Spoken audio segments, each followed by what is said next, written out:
श्री सीताराम जी सरकार की जय। श्री हनुमान जी महाराज की जय। श्री गौरी शंकर भगवान की जय। श्री अयोध्या धाम की जय। श्री सरयू महारानी जी की जय। सब संतन की जय, सब भक्तन की जय। जय जय श्री सीताराम। मानस जी में जब गोस्वामी जी प्रारंभ में मंगलाचरण लिखते हैं तो वहाँ गोस्वामी जी एक श्लोक लिखते हैं, नाना पुराण सम्मतम यद रामायणे निगदितम क्वचित अन्योपि, है ना। नाना पुराण सम्मतम, विभिन्न प्रकार के जितने पुराण हैं, वो जितने वेद हैं, शास्त्र हैं, उपनिषद हैं, और क्वचित अन्योपि, और भी जो कुछ शेष है वो कहाँ है? वो यही है, इसी रामचरित मानस में है।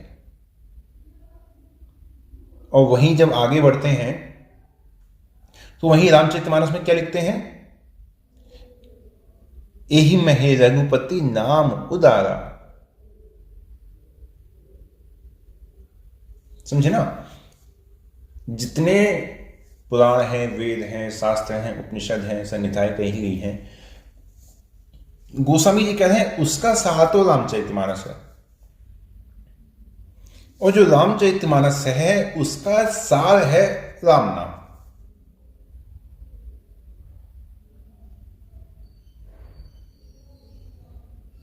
राम जी के चरित्र के लिए आया है, चरितम रघुनाथस्य सतकोटि प्रविस्तरम।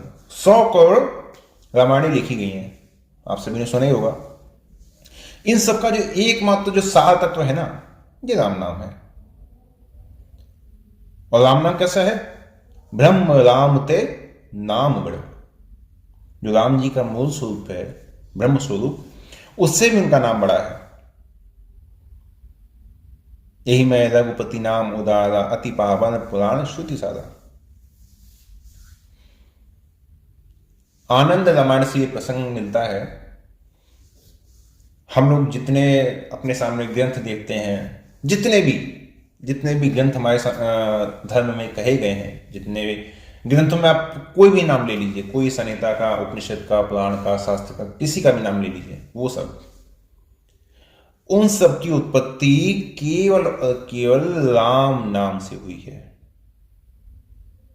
या ये कहें कि जो रामचरितमानस लिखी गई प्रारंभ में, जिसको रामायण कहा गया, 100 करोड़ जो रामायण लिखी गई, उन्हीं से फिर संसार के सारे ग्रंथों को ada गया। उन्हीं से संसार के सारे ग्रंथों की उत्पत्ति हुई। तो सबका सार क्या हुआ? राम नाम। आनंद रामायण में आता है कि वाल्मीकि जी ने 100 करोड़ रामायण की रचना करी, ठीक है, जिसमें 100 करोड़ श्लोक, 9 लाख कांड, है ना, 90 लाख सर्ग लिखे गए। और वो जो महाकाव्य लिखा गया उसको सभी ने स्वीकार किया। गोस्वामी जी के रामचरितमानस की तरह विरोध नहीं हुआ, सबने स्वीकार किया। जितने आश्रम थे उस समय सब में रामायण की कथा होती थी, और उन रामायण की कथा को सुनने के लिए देवता लोग विमानों में बैठ कर आते थे। सबने विस्तार पूर्वक रामायण की कथा सुनी, है ना। और जब पाठ का विश्राम होता था तो सब लोग अंत में वाल्मीकि जी की स्तुति करते थे, जय जयकार करके पुष्पों की वर्षा करते थे। बाद में कुछ समय तो ऐसा ही चलता रहा, सब आते थे और आकर रामायण सुनी और उसके पश्चात अपने लोग को चले गए। फिर क्या हुआ? फिर सब में आपस में एक होड़ हो गई कि क्यों ना वाल्मीकि जी से रामायण ले ली जाए, वाल्मीकि जी से रामायण ले ली जाए। अब इस बात में जितने देवता थे, गंधर्व थे, यक्ष थे, नाग, किन्नर और पृथ्वी के जो मुनि थे, जो राजे थे, महाराजे, चक्रवर्ती, सम्राट, ये सब उस रामायण महाकाव्य की प्राप्ति के लिए आपस में लड़ने लगे। इन सब में आपस में वाद विवाद शुरू हो गया। देवताओं ने कहा हम इसे स्वर्गलोक ले जाएंगे। दैत्य हैं, नाग हैं, ये कहने लगे कि भाई हम तो पाताल ले जाएंगे। और जो पृथ्वी के राजा थे, प्रजा, ऋषि मुनि, इन्होंने कहा नहीं नहीं, हम इसको इस धरती पे से जाने नहीं देंगे, ना हम स्वर्ग में देंगे ना इसको पाताल में जाने देंगे। जब मामला और बड़ा, बात विवाद बढ़ने लगा, तो बीच विचार में फिर ब्रह्मा जी को लाया गया। ब्रह्मा जी ने कहा कि ऐसा है, शंकर जी से विचार विमर्श करते हैं, वो कुछ हल निकालें।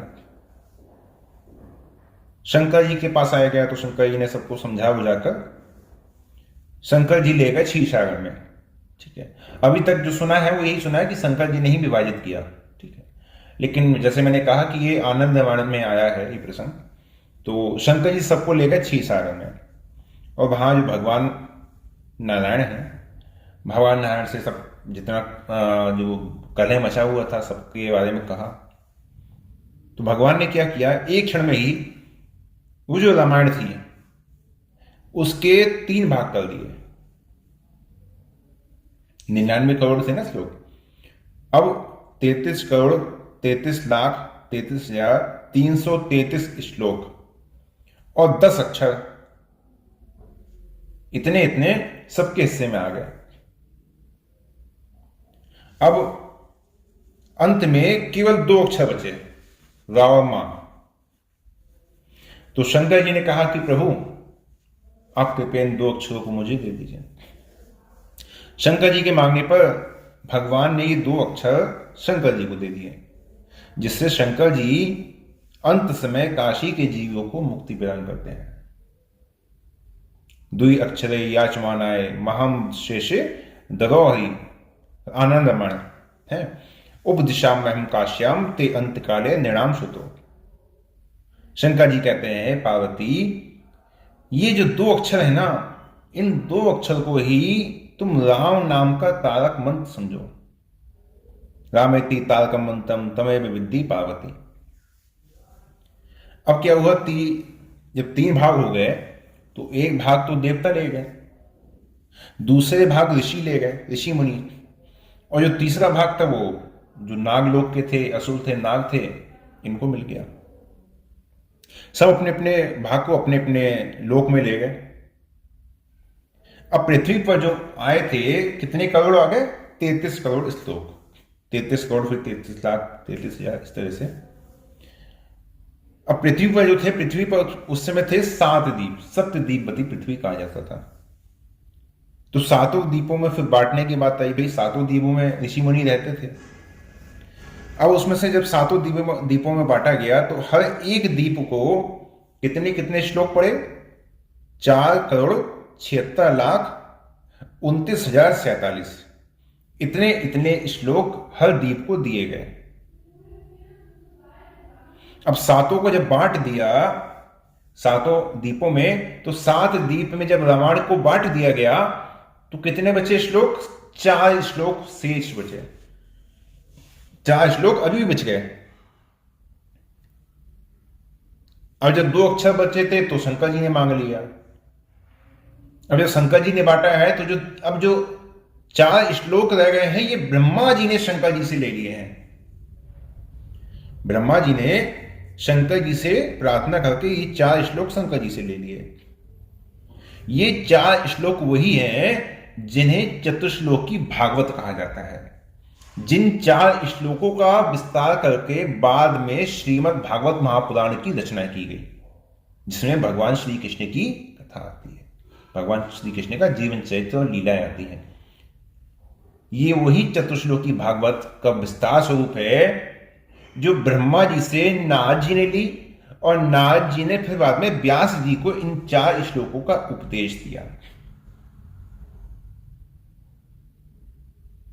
ठीक है, फिर उसी का विस्तार होकर श्रीमद् भागवत हुआ। अब क्या किया, भगवान ने जिस द्वीप में जितने खंड थे, उस द्वीप का जो जितने खंड थे उन खंडों में फिर उसको बराबर बराबर बांटा गया। जैसे जम्बूद्वीप है ना, जम्बूद्वीप में 9 खंड, जिसके अंतर्गत अपना भारत भी आता है, भारत खंड आता है। तो उन श्लोकों को जब प्रत्येक खंड में बांटने का आया तो कितने बांटे गए? तो बच्चे 52 लाख, है ना, 52,91,005 श्लोक और 7 अक्षर, ये एक एक खंड में आए।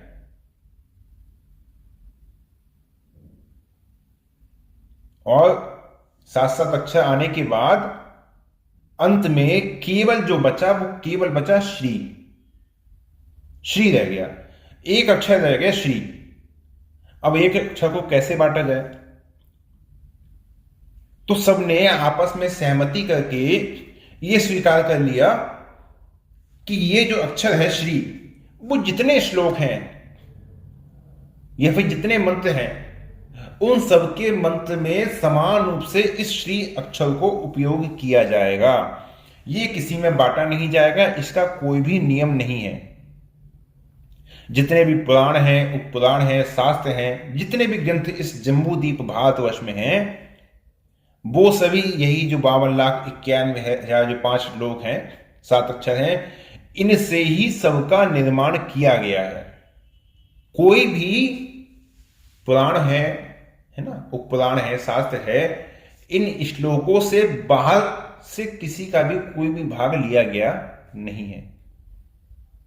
अब प्रारंभ से जोड़िए रामायण की कथा, फिर उसको विभाजित करना, देवताओं का स्वर्ग ले जाना, पाताल चली जाना, धरती पे रहना, फिर उसी रामायण के श्लोकों का विभाजन होना धरती के 7 द्वीप में, और फिर 7 द्वीप के बाद फिर उस द्वीप में जितने जितने खंड हैं, जैसे जम्बू द्वीप में 9 खंड हैं, अब उन रामायण के श्लोकों का उसी खंड में अलग अलग विभाजित हो जाना, और उस खंड में विभाजित होने के बाद उन्हीं श्लोकों से उस खंड के, उस द्वीप के जितने पुराण हैं, जितने शास्त्र हैं, पुराण हैं, संहिता हैं, उपनिषद हैं, उन सब का निर्माण होना।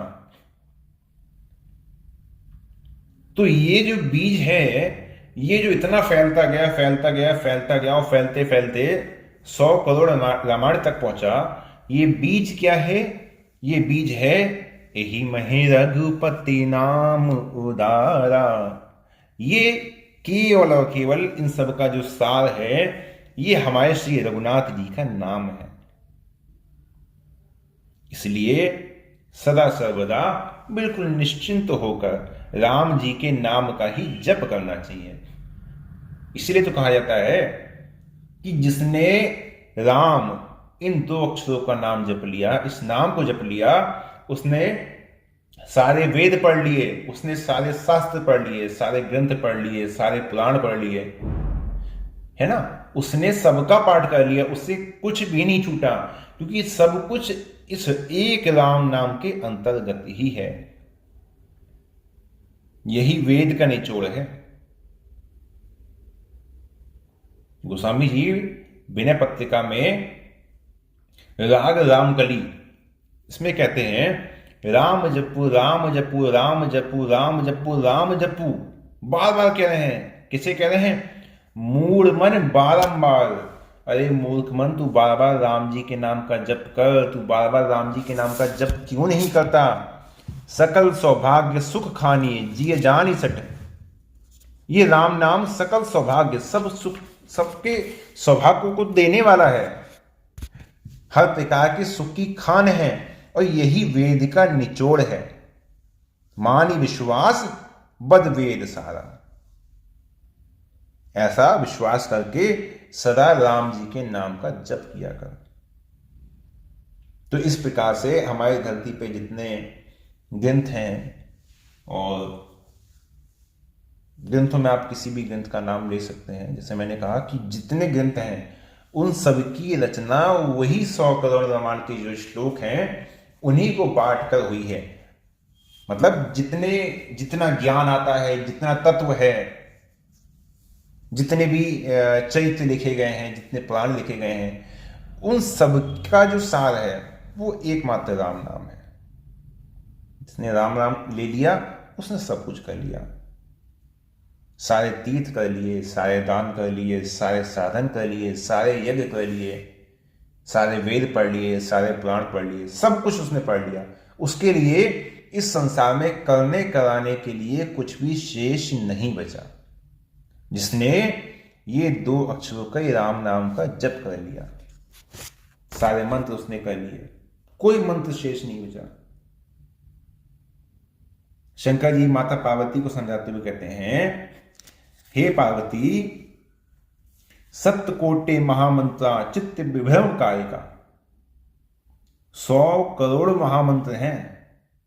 जैसे हरे राम राम राम हरे हरे, हरे कृष्ण हरे कृष्ण हरे कृष्ण हरे, नाम महामंत्र आता है ना, ओम नमो भगवते वासुदेवाय, ये सब वैसे तो बोलने नहीं चाहिए, नाम महामंत्र तो ठीक है, चल जाता है। तो क्या कहते हैं शंकर जी, सप्तकोटि महामंत्र, बाकी भगवान के जितने नाम हैं वो सब महामंत्र में आते हैं। लेकिन शंकर जी क्या कहते हैं, चित्त विभ्रम कारिका, ये सब मन को भ्रमित करने वाले हैं। भ्रमित कैसे करेंगे? भ्रमित ऐसे करेंगे जैसे